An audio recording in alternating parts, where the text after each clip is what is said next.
രാത്രിയിൽ മദ്യപിച്ച് ക്ലീനറെ കൊണ്ട് വണ്ടി ഓടിപ്പിച്ച് തെരുവിൽ കിടന്നുറങ്ങിയ പാവം മനുഷ്യരുടെ പുറത്തുകൂടി കയറ്റിയിറക്കി 5ഓളം പേർ ഈ വീഡിയോ എടുക്കുന്നത് വരെ മരണപ്പെടുകയും അതിലേറെ പാവങ്ങൾ ഗുരുതരാവസ്ഥയിലും കിടക്കുന്ന വാർത്ത കാണുന്നത് ഇന്ത്യൻ ഭരണഘടന രൂപീകൃതമായതിൻ്റെ 75ാം വാർഷിക ദിവസത്തിലാണ്. തൂക്കിക്കൊല്ലാനാവുമോ അവന്മാരെ? ഈ ഭൂമിക്ക് ഭാരമായി ഇത്തരം സാമൂഹ്യ വിരുദ്ധരെ, തോന്നിയാസികളെ, തെമ്മാടികളെ സംരക്ഷിക്കുന്നതിന് പകരം എവനൊക്കെ എതിരെ കർശനമായ നടപടിയെടുക്കാനായില്ലെങ്കിൽ പൊതുസമൂഹമെന്ന പേരിലും ഭരണ സംവിധാനമെന്ന പേരിലും ഭരണകൂടമെന്ന പേരിലും കാത്തിരിക്കുന്നതിൽ യാതൊരർത്ഥവുമില്ല.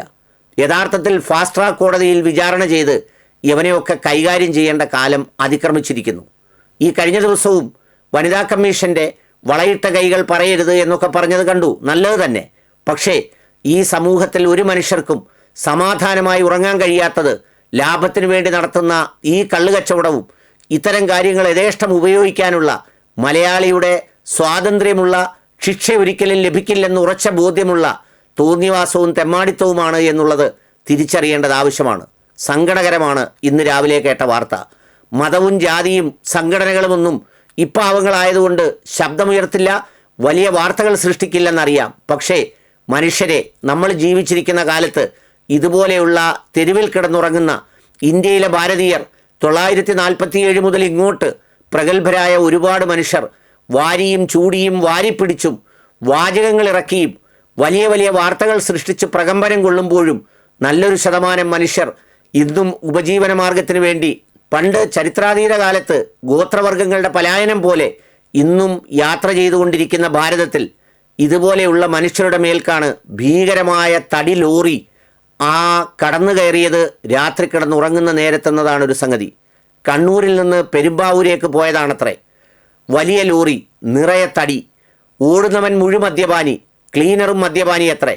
എന്നിട്ട് ക്ലീനറാണത്രേ വണ്ടി ഓടിച്ച് ഈ തെരുവിൽ കിടന്നുറങ്ങുന്ന പാവങ്ങളുടെ മേലാണ് കടന്നു കയറിയത്. ഇവനെയൊക്കെ സംരക്ഷിക്കാനും ഇവനൊക്കെ വേണ്ടി രംഗത്തിറങ്ങാനും മുതലാളിയുടെ ആൾക്കാരും അടക്കമുള്ള ഒരുപാട് പേർ രംഗത്ത് വരും. എന്നാൽ മരിച്ചുപോയ പാവപ്പെട്ടവർക്ക് വേണ്ടി ഒരുപക്ഷെ ആരും ഉണ്ടാവില്ല. അവർ കിടന്നത് ശരിയായില്ലെന്നായിരിക്കും നാളെ വിധിക്കാൻ പോകുന്നത്. എന്നാലും കുടിച്ചവൻ തെറ്റാണെന്ന് ഉറക്കെ പറയാൻ ആരുമുണ്ടാവില്ല.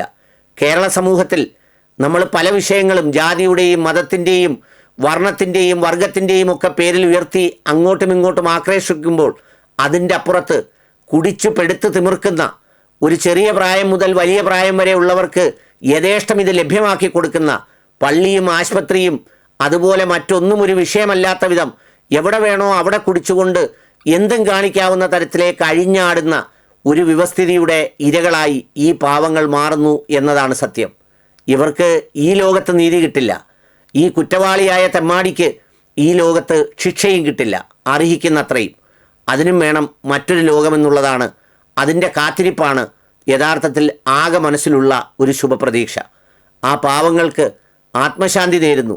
സഹിക്കാനാവട്ടെ എന്ന് പറയുന്നില്ല. കാരണം ജീവിതം തന്നെ ഒരുപക്ഷെ ഏറ്റവും നരകതുല്യമായ ഇത്തരം കഷ്ടപ്പാടുകളായിരിക്കും. അതുകൊണ്ട് അവർക്ക് സഹിക്കാൻ നമ്മൾ പറയേണ്ടതില്ല, അല്ലാതെ തന്നെ ദൈനംദിനം സഹിക്കുന്നവരാണവർ. പണ്ട് സൽമാൻ ഖാൻ എന്ന് പറഞ്ഞ ഒരു വലിയ കേമനായ ആളും ഇതുപോലെയാണ് കുറേ പാവങ്ങളെ കൊന്നത്.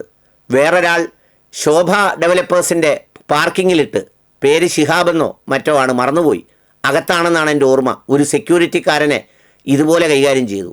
അതിനേക്കാളും ക്രൂരമോ അതിനേക്കാളും മൃഗീയമോ ആണ് ഈ നടന്ന മനഃപൂർവ്വമല്ലാത്തത് എന്ന് നാളെ രേഖപ്പെടുത്താൻ പോകുന്ന തികച്ചും നിരുത്തരവാദപരവും സാമൂഹ്യ വിരുദ്ധവും ഭീകരവുമായ ഈ നരഹത്യ എന്നതാണ് ഒരു സത്യം.